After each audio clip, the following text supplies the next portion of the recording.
Baru kau ni lagi kelas kau juga di universiti. Cepat kene ka universiti open the gate. I'm ready to discuss with the student. But first, kene universiti jom lo. Who is this? Ours, not yours. yeah, university. That university is ours. Kaba ang baterai pun dia ni ka jemut ka bajai. Kaba ang baterai pun sengap ke jing dawa ke jongi. Nginum sengapi kai ka buang. Kam dak jemut pun wan emosional ang ne. Baru wan doming yang bitaringi. Kane ke jemut. Kan ubisi wan. Agak tak wan. Kajing le jong breu basai. Khasi Students Union North Eastern Hill University Unit hak RPR terek nailur arjar RPR. Kala let khang tala ek office terekam jong Vice Chancellor kene skol ba u Professor PS Shukla. Halor ke jing mamla ban penurlongi himat jeng dawa ke bela dawa di samla pulie jong kene skol ba. Ki nong elam ka KSU Nehu Unit kila penulong ke jing ki da ke belum pat ba bat khang la ru u Vice Chancellor ba unom yo rung office terekam jong u. Bat kila dawa badai menekran markmat bat ki halor kejing saateng ban penterekam ya kimat jeng dawa ke bakta ebro kesamla pulie jong ke skol ba.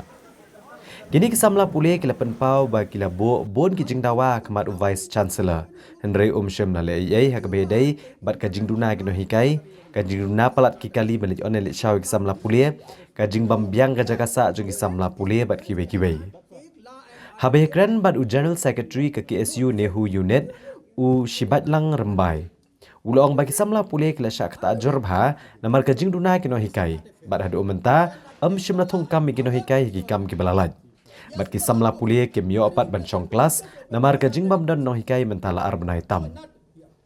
Ulong ba kajing duna palat ki bas nehu kala bu agajing ak bakraw ki samla pulih ban poi syakajaka pulih.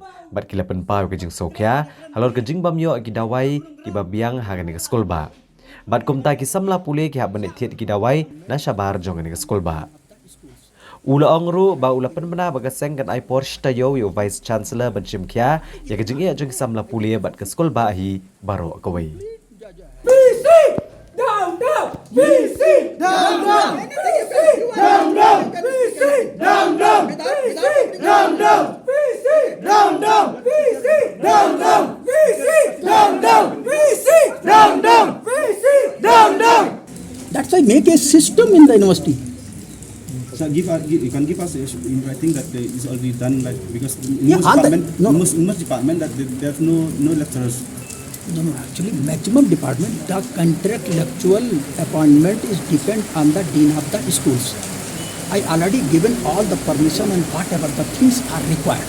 Already given, not today, I think before 15 days. To complete जो है contractual lecturer recruitment in time. And somebody, then before that there is no, I just made a new system for the appointment of the contract lecturer and everything already available on the net. In website also, anyone can see. See, sir, but most of the department there's no lecturers, sir. As of if you are aware of it. Contractual lecturer. For the regular appointment, the procedure is already up till date. The screening is already started. Screening, I think, is all done on 1 of February. Yeah. If I'm not mistaken, the screening was No, screening now. was done. Actually, advertisement date, first date or last date of the advertisement, I think 1st April like that. It was extended to May. Extended to the May also. So how can you screening and other be done in the February? Lera uang bakalong unfair ngi bikin protes sang ni. Kai ke balong unfair ka dei ba? Visi umpen snap ke jing students. La bon benai bengi ya keren. Tira uan da ka jimut balong konstruktif. Da ka bajai. Mat snap pan slow. Ngi kloi benet relang. Nam sa ka jing halang ko ngi kloi. Rela wan ha ka ni gurkom ngi trek ngi ro. Kam nan jimut ban play ka ni la kam don kata ka jing kular. Ban penulong ya bor ki sinawa. Man pensuk ki kena bapulih ha pokon ekspor ba. Bahkan mesti kat mau benar misalnya. Ibun mak ki